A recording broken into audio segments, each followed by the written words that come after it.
अखिल भूमंडलीय सर्व शिरोमणि मुनि समाज के संस्थापक आदि मुनीश्वर योगेश्वर सदगुरुदेव शिव मुनि महाराज की जय। उपस्थित मुनि वृंद, साधु सज्जन वृंद, संत वृंद, साधक वृंद, आध्यात्म ज्ञान के जिज्ञासु और प्रेमियों, सभी श्रोता वृंद, आप सबको मेरा कोटिशः नमन, सप्रेम जय जीव। तो हम लोग आत्मज्ञान पर चर्चा कर रहे हैं, आध्यात्मिक चर्चा चल रही है और हम लोग सदगुरुदेव शिव मुनि महाराज रचित ग्रंथ निरोग होने का अद्भुत उपाय पर चर्चा कर रहे हैं। अध्याय 19 पर चर्चा हो रही है, सच्ची समाधि व सच्चा स्वास्थ्य। कल कुछ पढ़ लिए थे, आज उसी को थोड़ा याद दिलाते हुए हम पढ़ रहे हैं ताकि आपको ठीक से याद हो जाए। हमारे एक शिष्य ने हमसे पूछा था कि हमारी समाधि शीघ्र क्यों नहीं लगती। उनके इस प्रश्न के लिए भी हमने यही उत्तर दिया था। उन्होंने बाल्यावस्था से साधन नहीं किया है ना। शीघ्र समाधि नहीं लगने का कारण है कि हम लोग बाल्यावस्था से साधन नहीं किए हैं, यही उसका उत्तर है। तो जैसे वृद्ध पुरुषों को नींद वैसी नहीं लगती जैसी लड़कों को लगती है, उसी तरह से वृद्ध और प्रौढ़ पुरुषों की तुरीय अवस्था भी वैसी शीघ्र नहीं होती जैसी लड़कों की होती है, वह उन लोगों की होती है जो बाल्यावस्था से ही साधन करते हैं। पर स्वरूप की प्राप्ति हर हालत में सबको साधन करने से हो जाती है।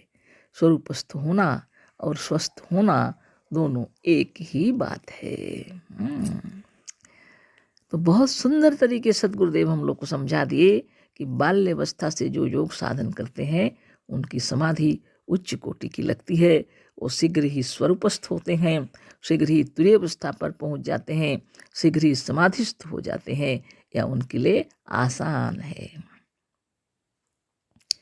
कहते हैं एक प्रौढ़ व्यक्ति को जैसे नींद इतनी अच्छी नहीं आती जितने बालकों को आती है। लड़कों को मतलब बच्चों की बात हो, लड़का लड़की कोई भी रहे, लेकिन बचपन में बच्चों को जैसी नींद आती है, प्रौढ़ अवस्था में वृद्ध लोगों को वैसी नींद कैसे आती है? नहीं आती है ना। तो ये तो अनुभव की बात है। अब आप अगर छोटे हैं तो अभी आपको अनुभव नहीं होगा, आप जब बहुत बड़े हो जाएंगे तो अनुभव होगा। हाँ, जो लोग बहुत बड़े हैं उन लोग को मालूम है कि वृद्धावस्था या प्रौढ़ावस्था में नींद ज़्यादा नहीं आती। जैसे बच्चों को नींद आती है, उसी तरह समाधि की अवस्था भी शीघ्र नहीं आती। इसलिए बचपन से योगाभ्यास करना चाहिए। सबसे महत्वपूर्ण अवस्था है यह समाधि अवस्था, यहाँ तक पहुँचना ही चाहिए, ये हमारा लक्ष्य होना चाहिए। समाधिस्थ होना, स्वरूपस्थ होना एक ही बात है। सदगुरुदेव कह रहे हैं जो समाधिस्थ है वास्तव में वही स्वरूपस्थ है, और स्वरूपस्थ जो है वही स्वस्थ है ना। अपने स्वरूप में स्थित होना यानी स्व जोड़स्था स्वस्थ। स्व मने अपने आप, जो अपने आप में स्थित है वही स्वस्थ है वास्तव में। तो बहुत बड़ी बात है ना। इसलिए योगाभ्यास करते समय निरंतर ध्यान लगा के करना चाहिए, और फिर अगर बराबर ध्यान लगाएंगे तो प्रौढ़ावस्था क्या, वृद्धावस्था क्या, सारी अवस्थाओं से ऊपर आप निकल जाएंगे और निश्चित रूप से समाधिस्थ हो जाएंगे। बालकों की तरह ही आपको भी नींद आएगी, इसमें कोई संदेह नहीं है, लेकिन योगाभ्यास निरंतर करना चाहिए।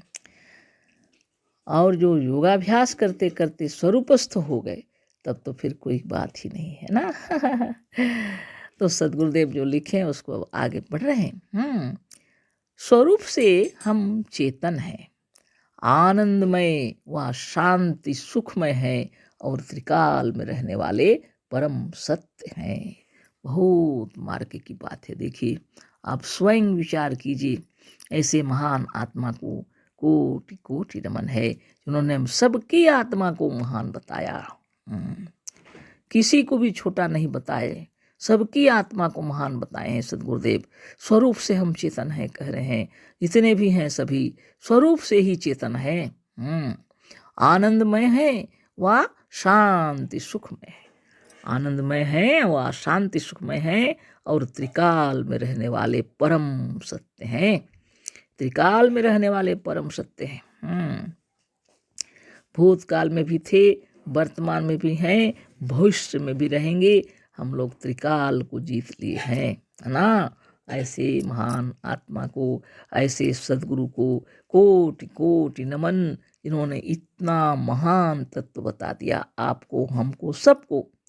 जितने चेतना है सभी ब्रह्म है, आनंदमय है, सुख शांतिमय है और त्रिकाल में रहने वाले हैं। सभी कोई, चाहे वह कीट पतंग हो, पशु पक्षी हो, कोई भी हो, है ना, यानी जो कोई भी है, आकर 4,84,000 4 प्रकार से जो प्रकट हो रहे हैं प्राणदेव, है ना, इन सब की एक ही स्थिति है। सभी स्वरूपस्थ हैं, आनंदमय है, सुखमय है और स्वरूप से ही चेतन है और त्रिकाल में रहने वाले परम सत्य हैं। तो अच्छी तरह जान लेना चाहिए। बहुत बड़ी बात है ना। जितने भी जीव हैं तो 4 प्रकार से प्रकट होते हैं, है ना। अंडज, अंडे से उत्पन्न होने वाले जीव, पिंडज, पिंड से उत्पन्न होने वाले जीव, श्वेदज, श्वेद और जल से उत्पन्न होने वाले जीव, उद्भिद, धरती फाड़ कर निकलने वाले जीव, यानी क्या, पेड़ पौधे। ये जितने भी हैं वास्तव में सभी स्वरूप से ही चेतन है, आनंदमय है और सुखमय है और त्रिकाल में रहने वाले हैं और परम सत्य हैं। इस निज के ब्रह्मांड में हम सबसे बड़े होने के कारण ब्रह्म है। ये हमारी दुनिया है, ये हमारा संसार है, ये हमारे शरीर के भीतर भी हमारा ही राज्य है ना। तो गुरुदेव कहते हैं इस निज के ब्रह्मांड में, ये अपना बनाया हुआ जो संसार है, यह जो ब्रह्मांड है, इसमें सबसे बड़े होने के कारण ब्रह्म है। दो ही तो तत्व है, एक जड़ और एक चेतन। तो जड़ से तो आप श्रेष्ठ है ना, ब्रह्म है आप, है ना। इस ब्रह्मांड भर में अपना ही शासन रहने के कारण हम स्वयं नियंता और ईश्वर हैं। इस समूची ब्रह्मांड की बात हो रही है। इस सब में अपना ही शासन होने के कारण हम स्वयं इसके नियंता हैं और ईश्वर हैं। इतनी बड़ी बात है। कोई भी ब्रह्मज्ञानी, आत्मज्ञानी जो कोई है, वो ऐसे ही बात सोचते हैं। ऐसा नहीं कि सिर्फ अकेले ईश्वर हैं, ऐसा नहीं है। सभी ईश्वर हैं, सभी नियंता हैं, है ना। सभी ब्रह्म हैं, परम सत्य हैं और त्रिकाल में रहने वाले हैं। इन 5 तत्वों व भूतों के शासन करता होने से हमारा नाम भूतनाथ है। इसी आत्मा का नाम ही वास्तव में भूतनाथ है, क्योंकि यह 5 तत्वों व भूतों के शासन करता है। शरीर के आकाश, अग्नि, जल, वायु और मिट्टी को चला रहे हैं और संपूर्ण ब्रह्मांड इसी के इशारे पर नाच रहा है ना। इसलिए भूत के नाथ भूतनाथ। तो लोग तो देवाधिदेव, महादेव, शंकर, शिव ये सब कहते हैं और वो बाहर की दुनिया में भटक जाते हैं और अपनी आत्मा को तुच्छ, अति तुच्छ मानते हैं। लेकिन सद्गुरुदेव शिव मुनि महाराज की जय, जिन्होंने प्रत्येक आत्मा को भूतनाथ कहा, क्योंकि वो 5 भूतों के शासन करता है और 5 भूत उन्हीं के इशारे पर नाचते हैं, है ना। इसलिए भूतों के नाथ हैं। आकाश, अग्नि, जल, वायु और मिट्टी सब कुछ इनके इशारे पर नाच रहे हैं। इन सब के मालिक हैं आत्मदेव, सबकी आत्मा, है ना। इस ब्रह्मांड के भीतर जितने देवता हैं उन सबों से हम ऊंचे हैं, इसलिए हमारा नाम महादेव है। सद्गुरुदेव कह रहे हैं इस ब्रह्मांड के जितने देवता हैं उन सबों से हम ऊंचे हैं, इसलिए हमारा नाम महादेव है। जितने देवता हैं, पशु पक्षी, पेड़ पौधे, कीट पतंग, सारी दुनिया में जो कोई भी देने वाले देवाधिदेव महादेव जितने जो कुछ दिख रहे हैं, इन सर्वश्रेष्ठ है आत्मदेव, है ना। आत्मा ही वास्तव में महादेव है ना। देवों का देव है वास्तव में, इन सबसे श्रेष्ठ है। ब्रह्मांड के भीतर जितने देवता हैं, लोग जितने नाम जानते हैं भगवानों का, देवताओं का, पूजा पाठ चल रहा है, ये सब जितने हैं उन सबसे ऊंचे हैं आप। आप नहीं हैं तो कुछ भी नहीं है। आप हैं तो देवी देवता हैं, भूत प्रेत हैं, भगवान है, संसार है, सब कुछ। आप ही नहीं है तो कुछ भी नहीं है। इसलिए गुरुदेव कह रहे हैं इतने भी देवता हैं इस ब्रह्मांड में, उन सबसे ऊंचे हैं हम, इसलिए हमारा नाम महादेव है। हम जब अपना ज्ञान नेत्र खोलते हैं तब गुलामी की भावनाओं और काम आदि विषय वासनाएं जल जाती हैं, वह नष्ट हो जाती हैं। जो शिव पुराण पढ़े हैं उनको पता ही होगा।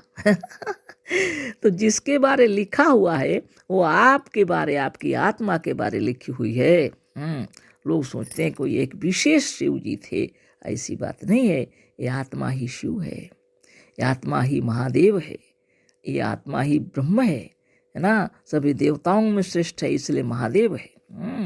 और जब इसके ज्ञान नेत्र खुल जाते हैं इसी आत्मा के, तब सारी गुलामी की जंजीरें नष्ट हो जाती हैं, काम आदि विषय वासनाएं जलकर नष्ट हो जाती हैं, और ये ब्रह्म साक्षात अपने तलीन हो जाते हैं खुद में, है ना।